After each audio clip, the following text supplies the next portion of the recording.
everyone, in this video we'll go over what scanning is, the scanning options you can change, and how to set scanning options for all new websites.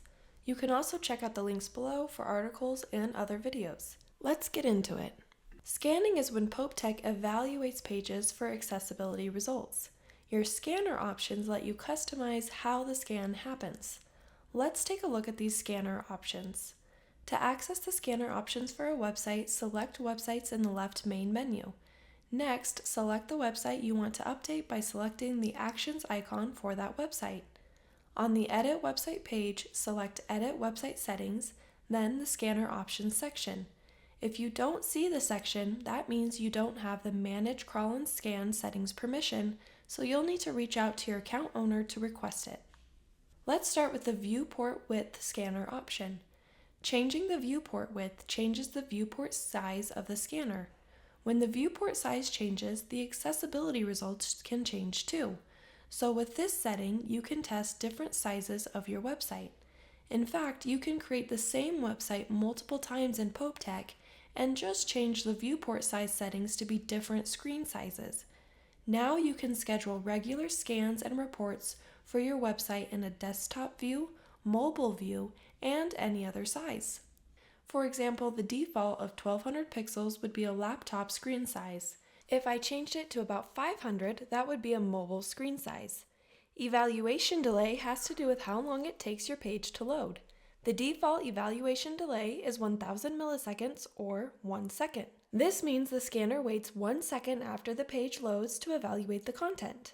If you have pages that have to load JavaScript content after the page is loaded, increase this so the scanner doesn't evaluate the page with missing content. Scan rate limit is the speed the scanner goes through your website.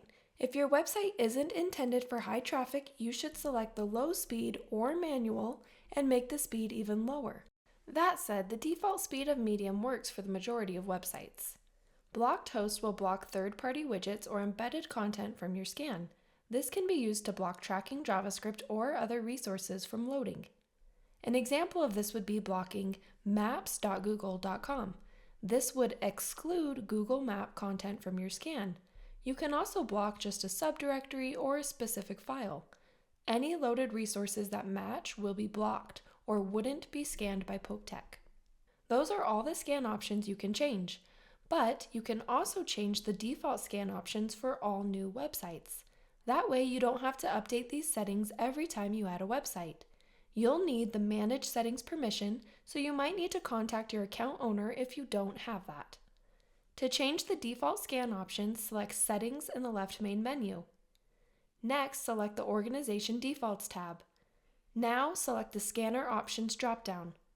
Any scanner options changed here will be the new default for new websites. Scanner options can also be changed for multiple websites at once from the website's view. Select the checkboxes for the websites you want to edit. Select Edit, select the Scanner Options dropdown, change the settings, select Next, and select Save. You're ready to change your own scanner options.